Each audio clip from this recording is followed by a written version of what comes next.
Hello everybody. So this is my first vlog and in this video I'll be telling you all how you can start your own business with zero investment. सच में zero investment की ही बात कर रही हूँ. Actually मैंने भी अपना business start किया था 2016 में एंड एट दैट टाइम मैंने अपना कॉलेज पास आउट किया था.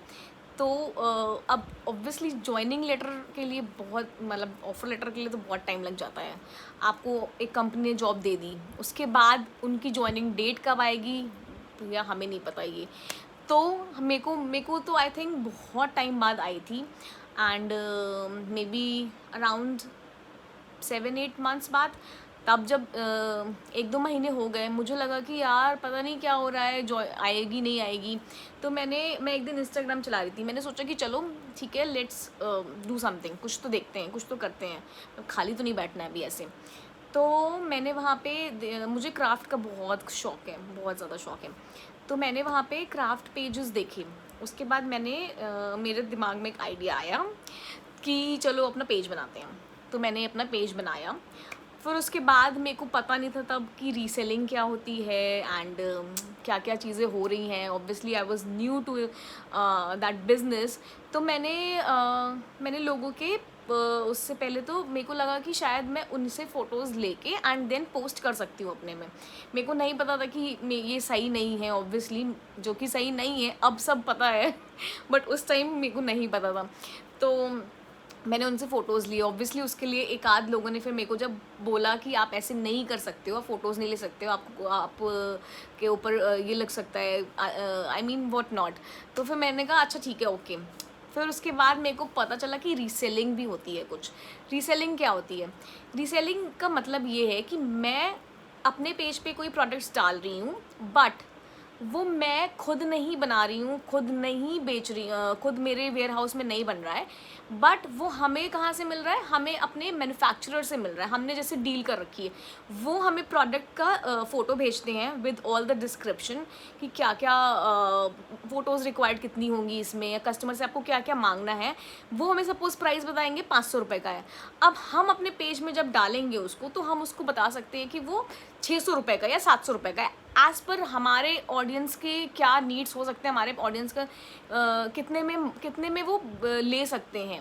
मतलब ऑब्वियसली आप बहुत ज़्यादा नहीं कर सकते हो कि आपने 1000 का ही मार्जिन रख लिया, ऑब्वियसली नॉट. बट हाँ, आप इतना डिसेंट प्राइस रखो कि वो कस्टमर को भी ज़्यादा ना लगे. तो मेरे को ये पता चला. फिर मैंने बहुत सारे मैन्युफैक्चरर से डायरेक्ट डील करी कि मेरा ये पेज है एंड मेरे को आप प्रोडक्ट के वीडियोज़ या ये सब भेजना, मैं अपने पेज पे डालूंगी, जो भी ऑर्डर्स आएंगे मैं आपको दूंगी. तो ऐसे मैंने अपना बिज़नेस स्टार्ट किया. मैं बिल्कुल एक्सपेक्ट नहीं कर रही थी कि मेरा बिज़नेस अच्छा चलेगा या नहीं चलेगा, मेरे को बिल्कुल आइडिया नहीं था. बट टू बी ऑनेस्ट, मेरा बिज़नेस बहुत ज़्यादा अच्छा चला था. बट फिर मैं जॉब करने लग गई थी.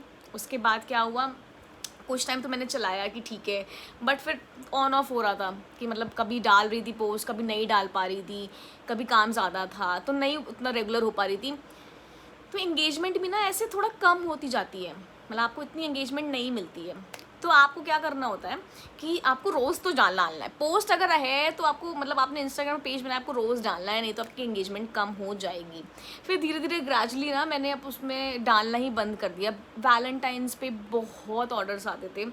इवन कोई फेस्टिवल्स हो, दिवाली हो, होली हो, मे रक्षाबंधन हो, बहुत ऑर्डर्स आते थे. एंड टू बी ऑनेस्ट, मतलब मैं सही बता रही हूँ, मेरा एक भी रुपये नहीं लगा था. आपको मैंने बता ही दिया. डिलीवर वो करते थे, डिलीवर मैं उनको बताती थी कि उनको फ्रॉम में मेरा नाम, मेरे पेज का नाम लिखना है एंड मेरा नंबर लिखना है. उनको उससे कोई मतलब नहीं था. उनको मैं पेमेंट कर देती थी जैसे ही मेरे पास कोई ऑर्डर आया. सपोज इन्होंने मेरे को ऑर्डर दिया, एक कस्टमर है, उन्होंने मेरे को ऑर्डर दिया, मैंने उनको ऑर्डर दे दिया, सेम ऑर्डर दिया with all the specification, all the details जो कस्टमर ने मुझे दी है, मैंने सामने दे दी. उसके बाद ये है कि ऑब्वियसली इससे रीसेलर का मेरा भी फ़ायदा है, उनका भी फ़ायदा है कि उनको जैसे कस्टमर से ऑब्वियसली हर कोई कस्टमर ख़रीद नहीं लेता है. 100 कस्टमर आएंगे, उनमें से को 5 खरीदें. तो उन 100 कस्टमर से मैं बात कर रही हूँ एंड 5 ऑर्डर जो कन्वर्ट हो रहे हैं वो मैं फिर उनको फॉरवर्ड कर रही हूँ. तो उनके पास डायरेक्ट ऑर्डर जा रहे हैं, उनके पास कस्टमर्स नहीं जा रहे हैं डायरेक्ट, उनके पास मैं सिर्फ ऑर्डर लेके जा रही हूँ. तो इसमें सबका ही फ़ायदा है, मतलब इसमें किसी का नुकसान नहीं है. ऑब्वियसली कस्टमर को हम बहुत ज़्यादा प्राइस कोट नहीं करते थे, जैसे कि ऑब्वियसली उनको भी ऐसा ना लगे कि उनको ये ओवर प्राइस है एंड आगे कभी आए ना। ऐसा बहुत बार हुआ है कि हमसे एक ही कस्टमर ने बहुत बार ऑर्डर किया, क्योंकि हम हमेशा उनको कॉल्स रिसीव करते थे। बहुत सारे ऐसे पेजेस हैं जो कॉल्स रिसीव ही नहीं करते हैं, तो जो कि सही नहीं है, बट आई नो कि बहुत सारे हैं। मेरे से लोग बोलते भी थे कि इस पे से किया था, इसने नहीं दिया, कभी ये नहीं किया। आई नो इंस्टाग्राम पे बहुत फेक पेजेस हैं, बट कुछ जेन्युइन भी हैं हमारे जैसे, बट सबको एक ही उस पर नापा जाता है, तो इसलिए I don't have any problem with that, because सबके साथ कुछ ना कुछ हुआ है, तभी उनके साथ ऐसा एक्सपीरियंस हुआ है, तभी उनकी ऐसे सोच बनी है, दैट इज़ फाइन। और आपको अगर कुछ और जानना है बिजनेस से रिलेटेड या रीसेलिंग से related, let me know in the comments, मैं आपको पक्का हेल्प करने वाली हूँ। And I don't have any problem in answering all your questions. जो भी आपके मन में आ रहा है, आपको लग रहा है कि वो सिली क्वेश्चन है, कुछ भी है, आप मुझसे पूछो। मैंने जब बिज़नेस स्टार्ट किया था, मेरे पास इतना भी दिमाग नहीं था कि मैं इधर रीसेलिंग नहीं कर सकती, मतलब डायरेक्ट नहीं ऐसे बोल सकती हूँ कि मेरा प्रोडक्ट है, I have to step into this reselling वाला थिंग। तो होता है उस टाइम